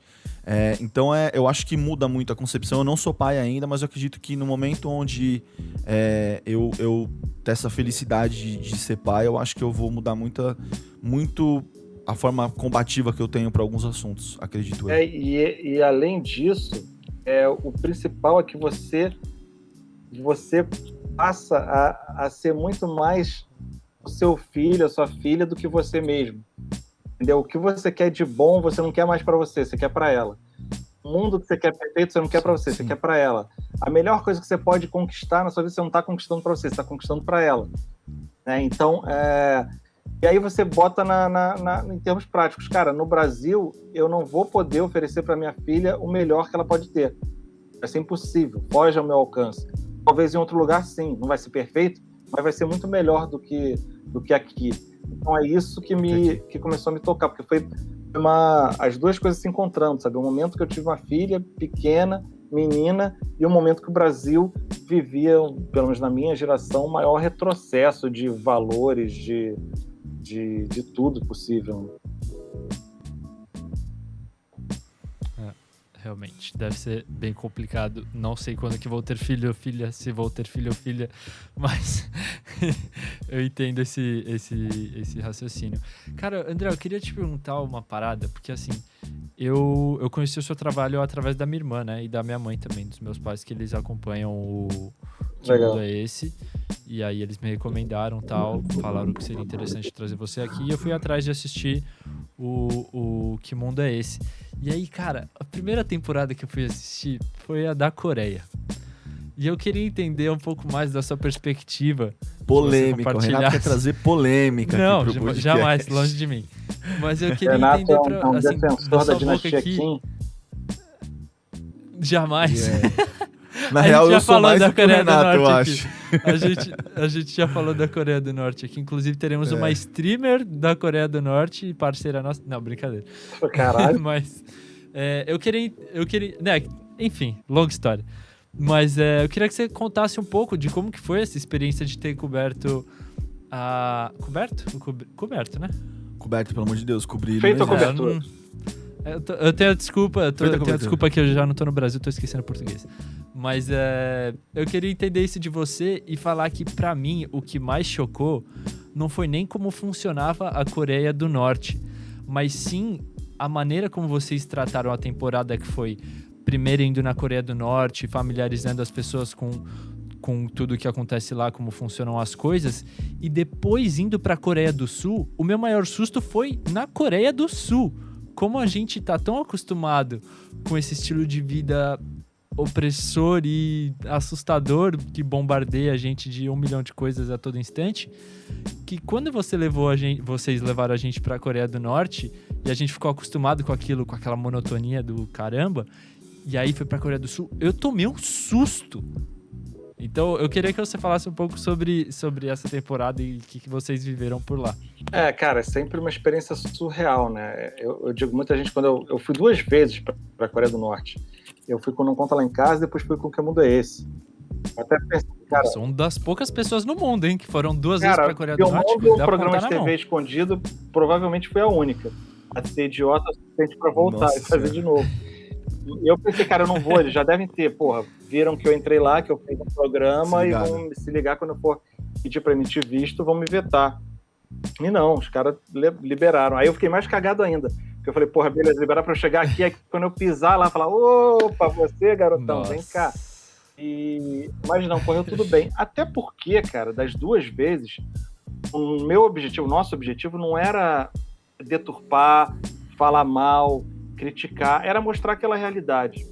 E ela fala por si só, né? A falta de acesso de liberdade, a falta da gente não ter acesso à liberdade para viajar, para falar com as pessoas, a falta de acesso à relativização para saber como é o mundo lá fora. Tudo isso já não preciso falar, não preciso eu criticar. Aquilo a gente mostra, vivencia, e as pessoas já podem tirar suas conclusões. Né? O próprio fato da gente fazer uma viagem totalmente controlada, a gente pensou, a gente só vai mostrar o que eles querem que a gente mostre. Só vão levar a gente para os lugares bonitinhos. Cara, a gente pensou, será que não é errado a gente fazer isso? Né? Porque a gente, todo lugar, a gente mostra o melhor e o pior, questiona. Aqui não, aqui a gente vai estar sendo levado pelo que o governo quer que seja visto. A gente falou, cara, isso já é por si só, ainda mais num programa nosso que mistura muito essa coisa de bastidores no programa em si, isso por si só já é super revelador. Olha só, os caras estão fazendo um programa, estão fazendo uma viagem que eles são totalmente controlados. Olha que surreal, que absurdo. Mas, pra gente não cair nessa dicotomia de bom e malvado, certo e errado, a gente quis ir para a Coreia do Sul e mostrar também esse tão longe, tão perto das 2 realidades, né? E o quanto também, mas lá na Coreia do Norte eles são todos iguais, porque eles não têm... Cara, na Coreia do Sul, eles é o país que mais faz plástica do mundo, em última instância, para todas as mulheres ficarem iguais. Doideira isso. Todas querem o olho mais reglado, todas querem o nariz mais fininho, todas querem ficar mais magrinhas no peso de modelo. E aí, mas eles se vestem todos iguais também. Na Coreia do Sul também, é a moda que dita através da sociedade de consumo, de que você tem que comprar, e o que você comprou 6 meses atrás você tem que jogar fora, porque agora é a nova coleção que está na mídia, que está no propaganda, no comercial, então todo mundo quer aquela mesma bolsa, que às vezes não tem nem como pagar, e às vezes compram, porque todo mundo tem que ter aquilo que é um símbolo de status. Então, foi legal a gente mostrar também essas semelhanças entre esses 2 mundos tão diferentes num país. Cara, essa divisão entre os 2 é um soluço no tempo, né? A Península Coreana é uma coisa só historicamente. E depois da guerra que ela foi dividida à revelia e entregue para 2 comandos com 2 sistemas opostos. Então, não tem muito tempo, né? Se a gente for analisar na história como um todo. Então, foi a gente sempre tentando trazer um olhar original. A forma de trazer um olhar original nesse caso era mostrar também questões da Coreia do Sul, que são muito mais próximas da gente, como é que também tem tanta coisa errada ali, né? Não dizendo que a Coreia do Norte está certa, ou que uma é melhor ou pior do que a outra, mas para a gente também abrir os olhos para os nossos problemas. Criar, inclusive, o senso crítico em cima das 2, né? Dos 2 extremos ali. Exato. O que é muito importante, porque muitas vezes porque aqui no Brasil a gente é muito influenciado pelo que vem, pela cultura ocidental como um todo, né? E a grande maioria das vezes você tem o mal e o bem, né? O monstro e o bonzinho e o malvado. E assim, a Coreia do Norte é a vilã em todos os aspectos, e a Coreia do Sul é a boazinha em todos os aspectos. Então é muito legal a gente ter e desenvolver o senso crítico em cima das duas. E em cima de algo que você falou assim, bom, a gente não precisa criticar ou fazer algo tendencioso. O material por si só fala sozinho, né? O conteúdo por si só fala sozinho, tá ligado? Não tem muito que a gente direcionar. Exato. O material, ele se auto-explica. Exato. E, claro, a gente não tá aqui, né? Não tô aqui para falar que a Coreia do Norte deva ser exemplo de qualquer coisa, né? Acho que entre todas as críticas que a gente pode fazer aos dois lados, a falta de liberdade, a falta de democracia é o primeiro ponto, é o primeiro aquela que você fala, não, aqui não dá, né? Além disso aqui não tem como. Mas sim, você falou muito bem, Dan, porque justamente o olhar de um lado serve para você chamar atenção para algo do outro, né?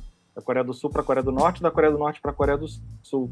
E aí perceber que aquele ponto de interseção, né, o quanto eles podiam enxergar, de quanto eles têm de parecido, de igual, e de como essa diferença é um pentelésimo no tempo e na história, fica em segundo plano.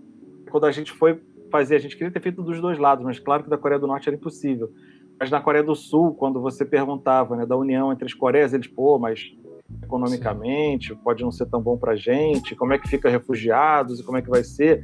E do lado da Coreia do Norte, mais ingenuamente, falando com as nossas guias, que era até onde a gente conseguia ter um acesso ao povo, digamos assim, elas falaram, não, um dia vai se reunificar, e é o nosso grande sonho, as Coreias Unidas, isso tem que voltar a ser parte da nossa realidade. Então, ali se já mostra muito, né, do quanto uma é oprimido e distante da realidade, e o quanto o outro já está afastado da realidade também, mas por outros caminhos, né? Passando a ter outros valores muito menos humanos e de solidariedade. É o 8 ou 80, mas que é unido, tipo... É impressionante, né? Os dois extremos, mas que eles são... ao mesmo tempo muito unidos. Puxando um gancho dessa pergunta do Renato, que é bem interessante sobre as Coreias, eu não cheguei a assistir. Nossa, mano, é muito louco, você tem que assistir. Essa temporada eu quero muito assistir, É que eu tô numa correria muito grande, André, mas eu quero muito assistir. Eu queria saber se você, em alguma dessas viagens, passou por algum momento delicado com as autoridades de algum dos países, alguém que te censurou alguma coisa, alguém que te questionou, alguma coisa assim. Algum momento periclitante. Mas tenso. Nossa, que palavra é essa? Boa, né? Periclitante. A gente tem uma regra, assim, desde o início lá do Não Contar na Casa, a gente já tinha esse lema, assim, pro programa, que é sempre exibir, sempre expor o opressor, mas nunca o oprimido.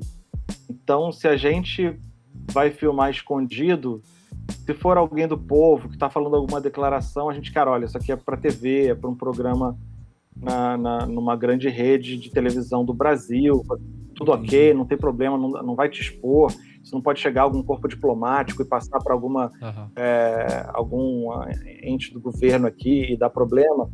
Vai ser prejudicial para você? Não, pode ter risco, mas eu preciso falar, é importante.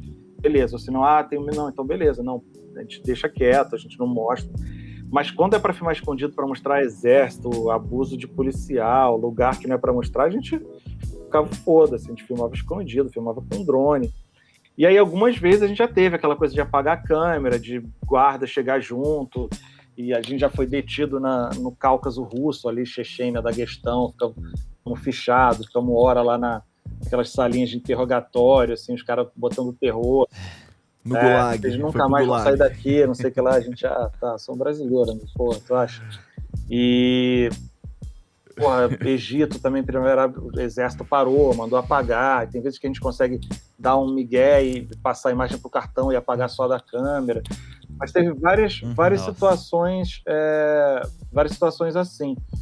Mas, cara, é surreal. A única vez que a gente foi, de fato, teve uma agressão foi num dos países mais ditos desenvolvidos que a gente visitou, que a gente estava na Dinamarca, cobrindo uma cúpula da ONU para o clima, e aí tinha uma manifestação sobre aquecimento global, galera falando de sustentabilidade, assim, e aí tinha uns black blocs dinamarqueses, os caras lourinhos, tudo, porra, parecia de filme, né, tudo arrumadinho e tal, aí viram a nossa câmera filmando, o cara falou, pô, tentou dar um tapa, e começou aquele início de confusão, a gente quer falar aqui, a gente, pô, a câmera é sua para falar o que você quer, o que você não quer, o que você acha certo, o que você acha errado.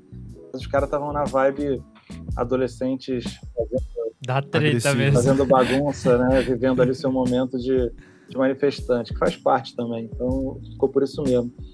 Mas,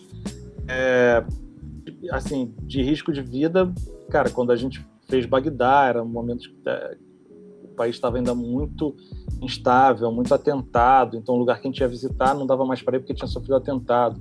O lugar que a gente tinha acabado de visitar, a gente sabia que uma bomba tinha explodido no dia seguinte. A gente, erramos o cálculo aqui, né? Vamos vazar o quanto antes. Quando a gente foi fazer o Kurdistão também, na luta contra o Estado Islâmico, então a gente foi para a linha de frente, né? Então, você acha que é aquela linha de frente igual de um exército americano, que os jornalistas têm acesso, né? A linha de frente ou a certas bases de combate, mas, porra, de um exército americano a ser num termo de segurança, bota um colete à prova de bala de imprensa, o cara te bota só no lugar certinho ali, te leva embora na hora certa. Cara, ali era totalmente improvisado. Os caras que não tinham uniforme direito, pulavam pro outro lado da trincheira para tirar selfie com a gente, botava arma no nosso colo. Pô, quer dar tiro aí? Ele, não, tô legal, valeu, tô tranquilo. Não, valeu.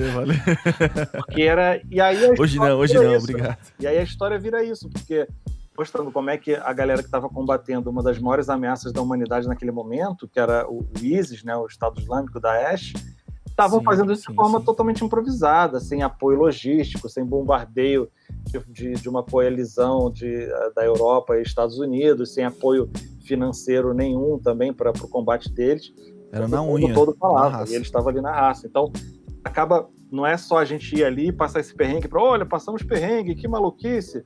Pelo contrário, a gente quer ter credibilidade para contar as histórias que a gente conta. Então, a história ali naquele momento era essa. Olha só, como os caras que estão combatendo o maior mal do mundo hoje em dia estão fazendo isso na cara e na coragem. E aí a nossa vivência, o risco, acabava fazendo parte. Mas a gente sempre tenta limitar ao máximo, assim, de se expor, de correr risco, porque não é essa a proposta mesmo. Entendi. Cara, eu fico pensando... Pode falar, assim, que eu tô só pegando... Não querendo voltar... Tá bom. Não querendo voltar pra Coreia, mas... Renato casquetou com a Coreia. Com Kim Jong-un. É que, mano, Renato, muito... a Coreia do... Mas... Ih, cortou, André, desculpa. O que você falou? Da Coreia do Norte? Voltei. Não, tô falando pra você, não queira morar lá. Não é legal. Tá insistindo nisso. Não quero. Não quero. Mas na real é da Coreia do Sul.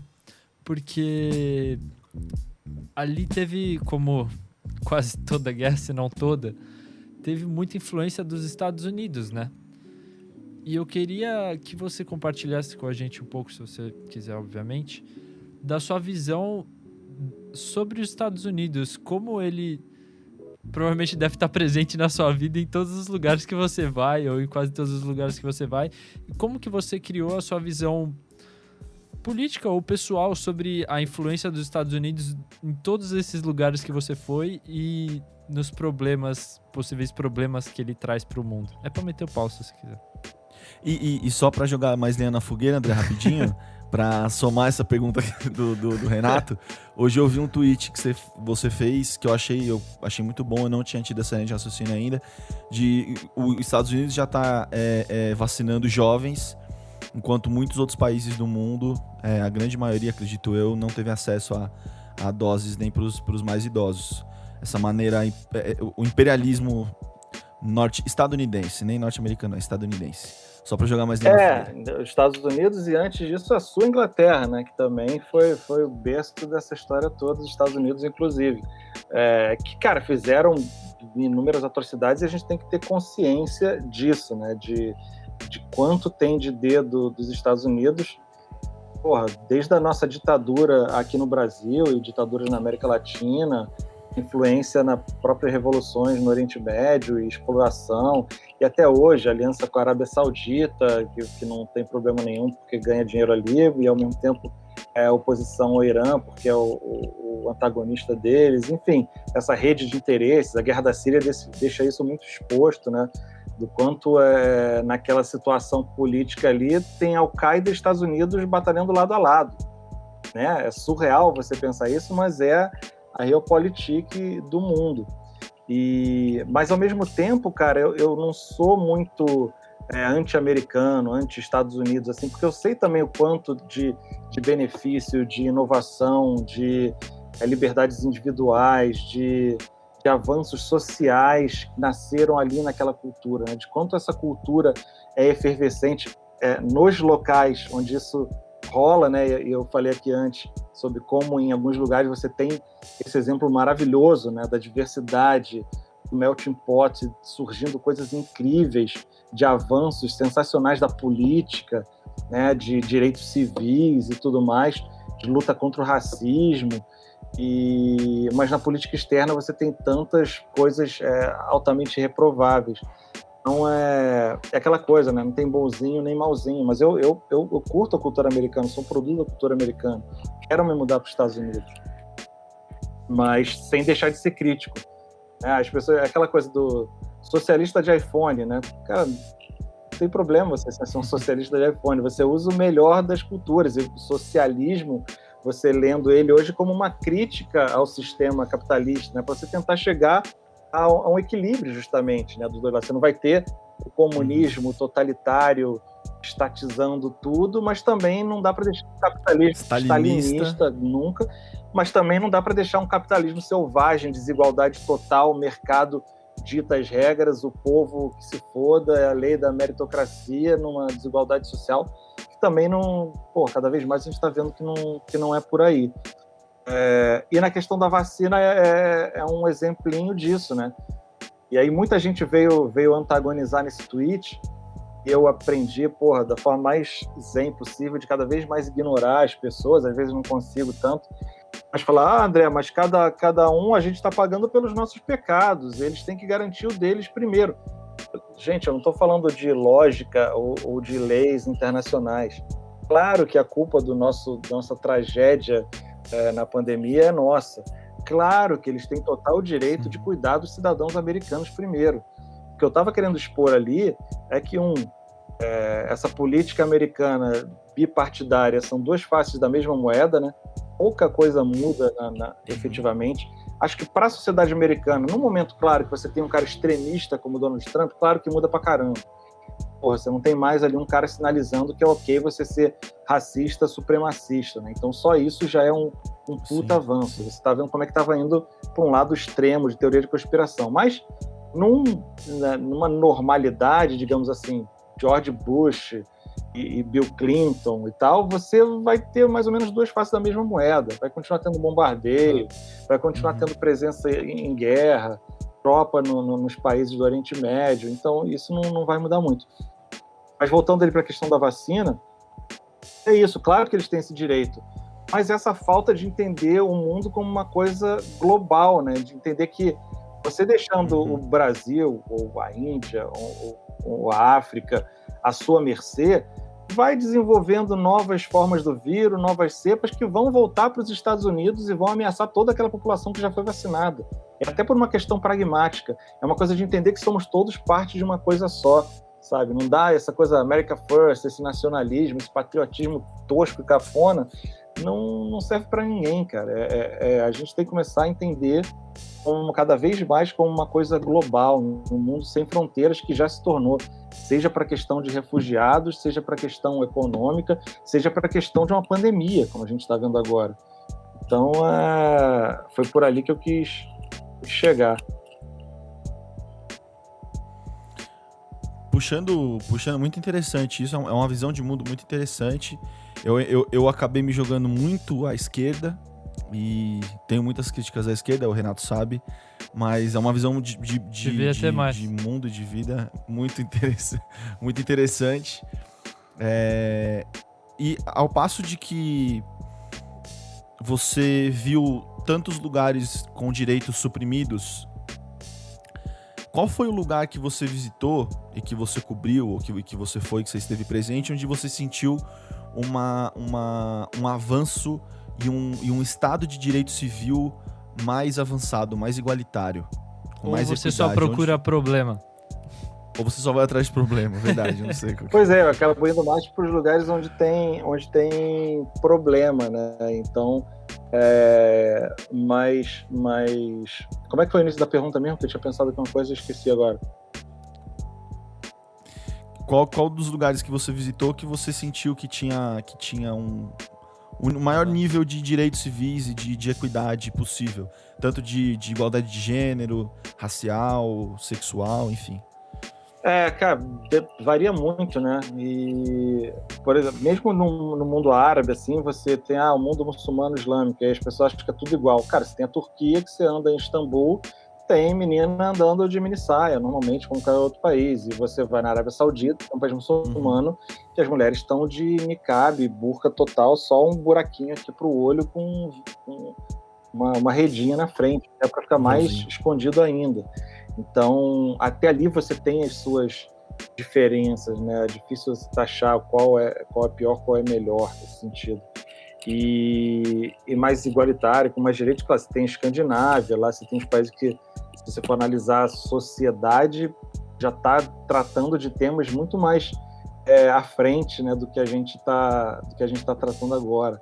Lá já é questão do ensino sem gênero, né? Então aqui a gente ainda está pensando como é que as escolas podem ter papel higiênico e sabão para as crianças poderem assistir aula sem se expor ao risco do Covid, né? Os professores também.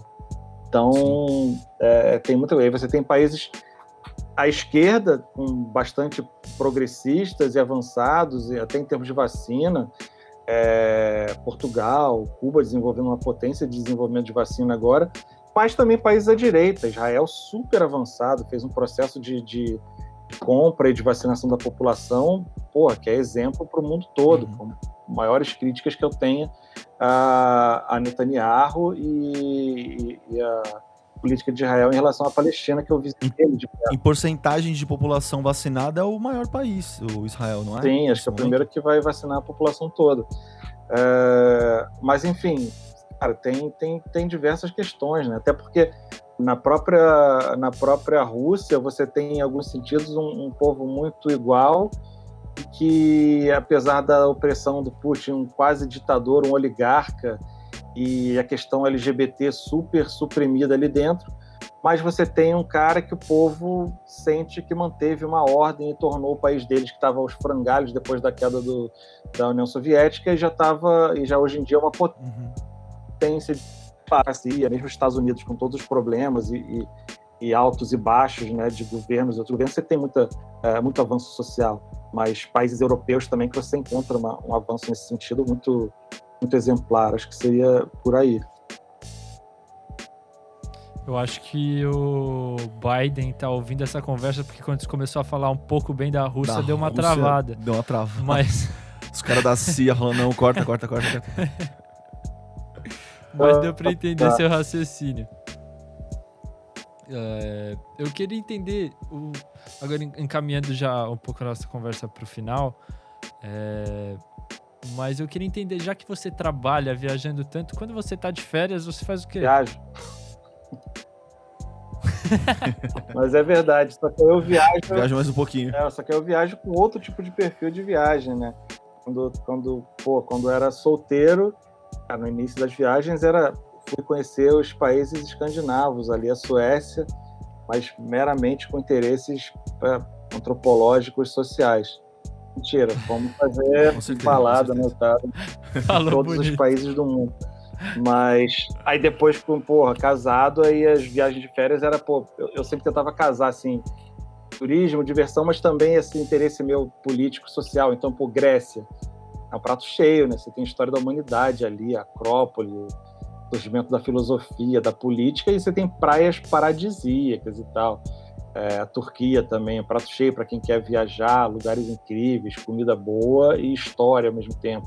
O Japão, que eu adoro, cara, adoro o Japão pela culinária, pela aquela mistura de referências e tecnologia, inovação, ao mesmo tempo aquela coisa organizada, calma, zen, sou fã do Japão.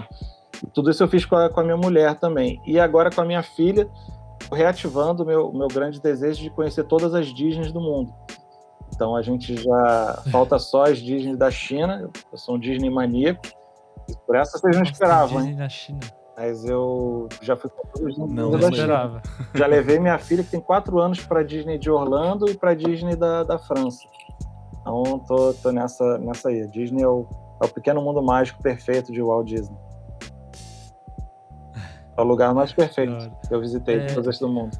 Tudo E é Brasil? certo, tudo é bonito. Brasil, você conhece pouco? Você conhece aqui do Brasil? Cara, viagem também, Brasil. A última viagem que eu fiz... eu fui para África do Sul antes da pandemia com a minha mulher. E trabalhando, fui pro Japão de novo também, mas acho que a penúltima viagem tinha sido pelo Brasil, pelo Nordeste, que, porra, o Nordeste é lindo demais, né, cara? São viagens incríveis. Eu fui para um lugar quando você vai para esse lugar, o quanto tem de lugares ainda não descobertos, né? Eu fui para um lugar chamado Icaraizinho de Amontado, no Ceará, ali perto de Fortaleza.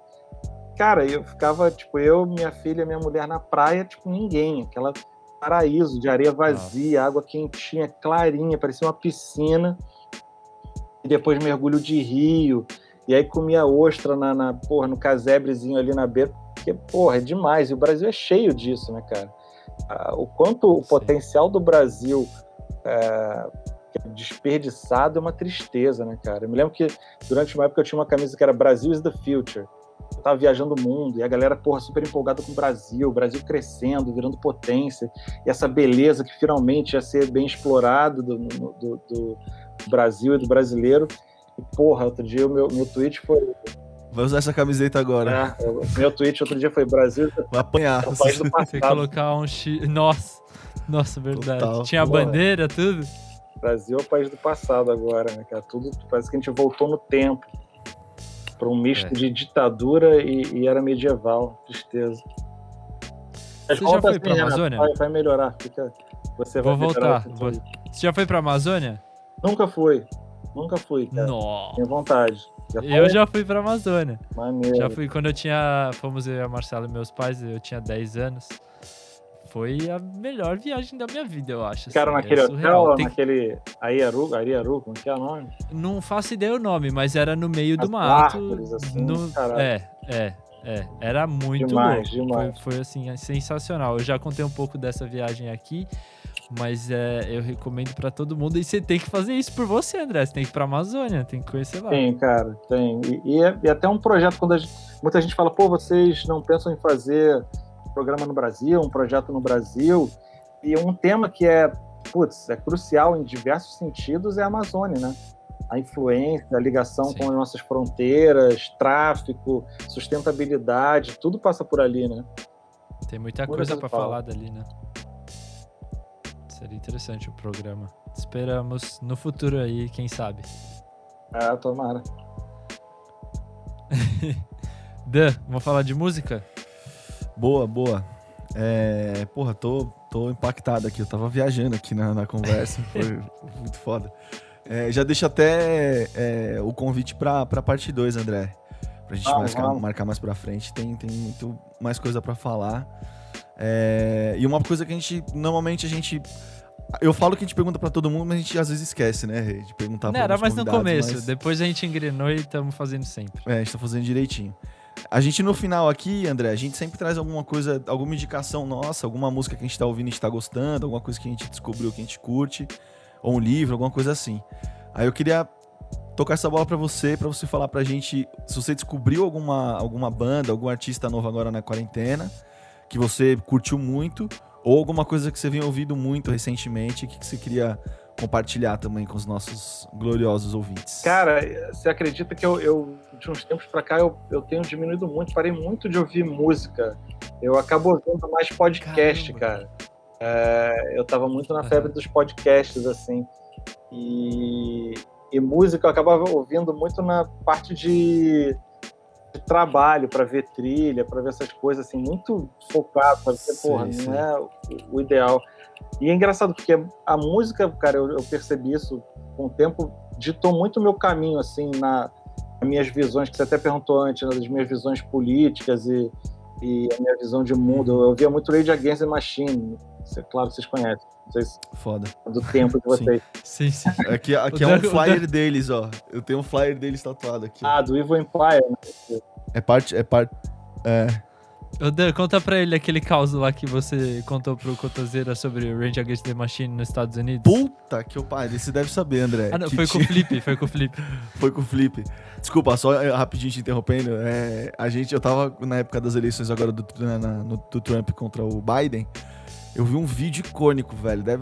Deve ir pros anais da história, assim, porque são umas 3, 4 pessoas, apoiadores do Trump, com aquelas placas do Trump, dançando Killing the Name do Rage Against the Machine, como se fosse alguma coisa pró-Trump, assim, os caras vibrando pra caralho, assim, com a música, sabe? Nossa, tipo, é bizarro. Pô, se você Parece não viu, montagem. se você não teve o prazer de ver esse vídeo, eu vou passar o link pro Renato te manda, porque é sensacional. Cooptaram Rage Against. Cooptaram Rage Against, Assustador. infelizmente. Mas é isso, eu lembro. Mas tá Eu falando, lembro desculpa que te tinha um interromper. CD lá que tinha no encarte com várias recomendações de livro. Não me lembro qual era o álbum, de repente o Dan vai lembrar. E eu comprava os livros, cara. Eu comprava os livros e lia. E isso assim foi meio que. Caralho. Aí eu fui conhecendo os autores. Eu comecei a ler Chomsky, Howard Zinn, comecei a conhecer Frantz Fanon, uma galera. E isso foi meio que conduzindo assim sei lá, minha visão política. E o mais recente que me marcou muito, e eu curto muito, eu curtia muito punk, assim, e hardcore e tal, mas gostava de rap pra cacete também, rap bem fanfa mesmo, né, não tinha nada politizado. E o Kendrick Lamar, recentemente, foi um cara que eu falei, caralho, esse cara é foda, né? Pra ganhar um Pulitzer como letrista não é pouca coisa. E me amarro no som dele. Foi o único que eu comecei comecei a ouvir e ouvir assim, durante um tempo ainda de música. Cara, fiquei muito paradão assim, de música, eu ouvia mais podcast e tal. Duas surpresas aí, que ele é um fanboy da Disney e que Fanboy ele tá da ouvindo o Disney. Kendrick Lamar. Foram duas surpresas. Isso vai ser com certeza um dos cortes do podcast, viu, André? André fanboy da Disney. Eu boto um chapeuzinho lá, caralho. Do Mickey, né? Clube do E Mickey. que você Puta, trouxe mas aí, a do Kendrick realmente é muito foda, assim. É muito Tá precisando lançar trampo outro novo, né? nível. Ah, mas aqueles caras que excêntricos total, daqui a, Sim. alguns Não, meses, deixa eu saco. ele surge com um trampo novo. Tô com saudade. Muito louco, o Kendrick é muito foda. Muito bom, realmente. Muita gente compara ele ao Tupac, assim, dizem que é o Tupac da nova geração. Eu não gosto muito dessas comparações, mas tem gente que... Não, eu acho que não tem nada a ver, assim, com todo respeito a quem faz essa comparação. E eu era fã pra caralho do Tupac. Os maiores shows, assim, que são dos meus maiores ídolos da música, os caras que mais me influenciaram, que eu gostei mais, era Rage Against, Sublime e Tupac. E, puta, não vi e nunca mais vou ver show desses caras, né? Foda. Se o Rage Against teve aquele da SW que os caras resolveram se reunir de novo. Minha madrasta verdade. foi. Se no futuro eles fizerem isso de novo. Ela falou que foi animal, velho. Ela falou que foi um dos melhores shows que ela já foi. Eles mandaram arrebentar com a área VIP. Tem essa porra de área VIP, não. Somos todos iguais. Pula. Ah, foi nesse? Acho que foi nesse. Pode crer. Animal. Hoje eu trouxe. Você tem alguma indicação, você, Rê? Mano, eu sempre Você fico gostaria no de improviso. compartilhar Vai com a falando aí gente? do álbum que eu vou aqui abrir o Spotify. Hoje eu trouxe esse aqui que eu... Não deu, né, Rê? Ainda aquele vídeo que a gente ia sortear era esse aqui. Faltou pouco. Tomara que não dê, né, mano? pena, trouxe né? o Babylon by Bus em vinil. Legal. Eu achei num Mano, sebo eu ali sou em muito fã Santos. desse. Eu esqueci o nome.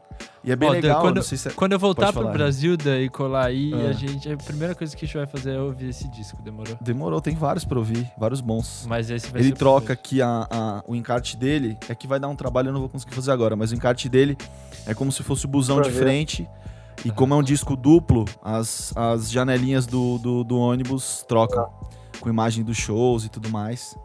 Isso é O relíquia. encarte é bem legal, tem o roteiro de shows que eles fizeram, as cidades que Cara, eles era legal visitaram. que quando você não conta lá em casa, a gente bem podia escolher trilha, porque era no Multishow, e eles têm acordos lá com gravadoras, porque sempre foi um canal muito ligado na música.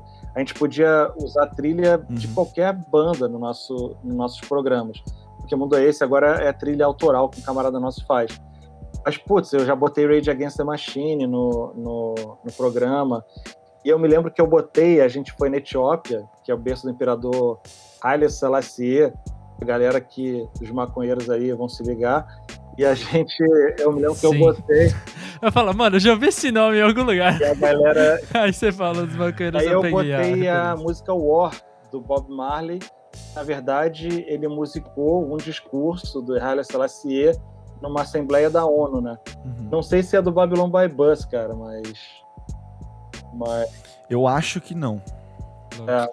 Eu acho que não. Aí. A gente pode matar essa dúvida aqui. Eu também acho que não, porque eu vi recentemente esse álbum. É sim. É? Aliás, tem War No More. Não, desculpa, é a quebra aqui que tá sem vírgula. É War No More Trouble. Então a War é do Babylon by Bus.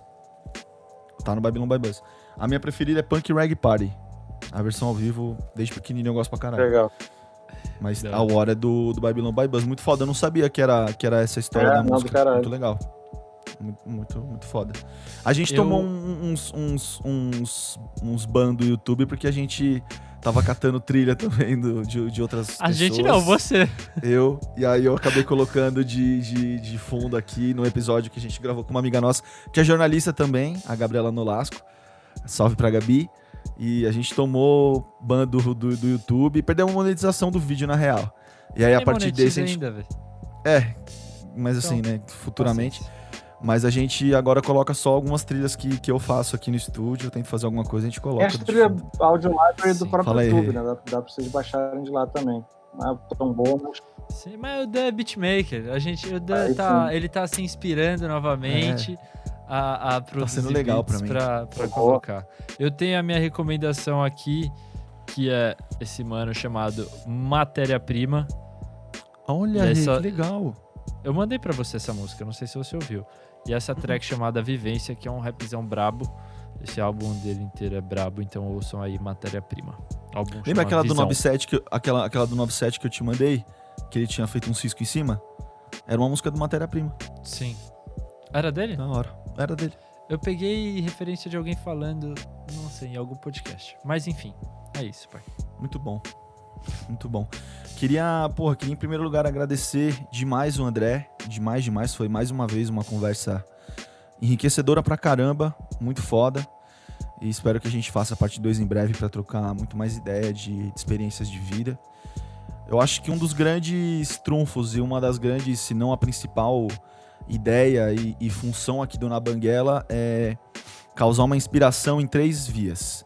A primeira é a inspiração para quem tá ouvindo. Eu acho que se sente inspirado em mudar a vida em algum sentido, ou em direcionar a carreira, direcionar o seu espírito, né, a sua vontade interna para alguma coisa. Acho que essa é a primeira via. A segunda via é eu e o Rê. Acho que a gente se sente muito inspirado em alguns episódios, trocando ideia com algumas pessoas. Todas foram incríveis até agora. Algumas inspiram mais, outras menos, de acordo com as nossas inclinações. E o convidado também, eu acho que já tiveram alguns convidados aqui que gostaram e que gostaram de vir só para poder trocar ideia, porque a gente tá gravando esse podcast dentro da pandemia, a gente começou dentro da pandemia, então só de trocar ideia muita gente se inspira. Eu acho que esse é o grande trunfo e a grande ideia do Na Banguela, então muito obrigado, André, foi inspiradora pra caralho a troca de ideia, pelo menos pra mim, acredito pra muita gente que vai ouvir também. Se você quiser deixar suas redes sociais pra galera te seguir, valeu, galera. Fique à vontade. Super obrigado aí, papo rolando solto, bacana demais, obrigado pelo convite. E quem quiser estender o papo é @AndréFran, qualquer Instagram, Twitter da vida, e André Fran Oficial no YouTube, onde eu tô lá me dedicando mais agora e me amarrando em fazer isso que eu gosto de fazer, né, de contar histórias, tentando fazer uma diferença nesse mundo que precisa tanto. É isso. Obrigado, galera. Da hora. Valeu demais. Muito bom. A gente vai deixar tudo na descrição. As redes sociais do André estarão na descrição. Eu queria agradecer agora a você, meu glorioso ouvinte, que ficou com a gente até aqui o final. Pedir para você, o Renato falou no começo, mas eu sempre reforço isso no final, para que você se inscreva no nosso canal, ative o sininho para você receber notificação toda vez que sair um vídeo novo. E para você deixar o seu like ou o seu dislike, dependendo do que você achou da nossa troca de ideia. Comenta aí, fala o que você achou, deixa sua crítica construtiva, seu elogio. Se inscreve também no nosso canal de cortes, né, Rê? Hoje, desculpa, eu dei uma Não, tapeada. é que eu lembrei daquele Reels que eu postei no Instagram de você falando exatamente isso, pedindo a crítica construtiva, e eu colocando paralelamente você sendo puta do intolerante com o Bolsonaro. Tá. Mas continua. Tem gente que a gente tem que ser intolerante. Segue a gente no Instagram também, a gente sempre troca uma ideia no Instagram, a gente indica sons e coisas que a gente tá ouvindo e vendo lá, @nabanguelapdc, e a gente vai se esforçar a começar a criar alguns conteúdos também na Twitch, na Estamos Banguela. tentando arranjar o Encontra a tempo gente pra lá. isso, a vontade Exatamente. não falta, mas a gente tá tentando arranjar o tempo que a gente ainda não conseguiu. Mas é isso, eu queria agradecer mais uma vez ao André, obrigado Renato, obrigado Sheik que tá na contenção como sempre, obrigado você, meu glorioso ouvinte, é o nosso público e é pra que a gente faça esse trampo também. Acho que temos, né, Renato? Acho que temos, é isso. Eu agradeço você mais uma vez, Daniel, por ter compartilhado esse momento incrível comigo. Agradeço, André, pela presença, por ter vindo aqui trocar essa ideia com nós. E só relembrando também de se inscrever no canal de cortes, que é o Cortes na Banguela, para você ficar atento lá com os melhores momentos que a gente posta de todas as conversas. Dá uma olhada lá para você ver se você se interessa por algum episódio anterior. Tem cortes polêmicos, tem cortes engraçados, tem de tudo. Lá no Instagram também dá uma olhada nos nossos Reels, que tem umas paradas bem engraçadas lá. Inclusive, estávamos sorteando esse álbum lá no Instagram, mas como vocês não atingiram a meta, o álbum vai Já ficar, bateu continuar. a data já ou não? Não bateu, mas não estamos nem perto. Olá, hein? Você tá salvo. Esse Você Babylon tá by salvo. Bus pode ser seu, hein? É isso, Pode obrigado não. a todo mundo. Valeu, e até gente. a próxima e que seja breve. Valeu, Um galera. abraço. Fomos.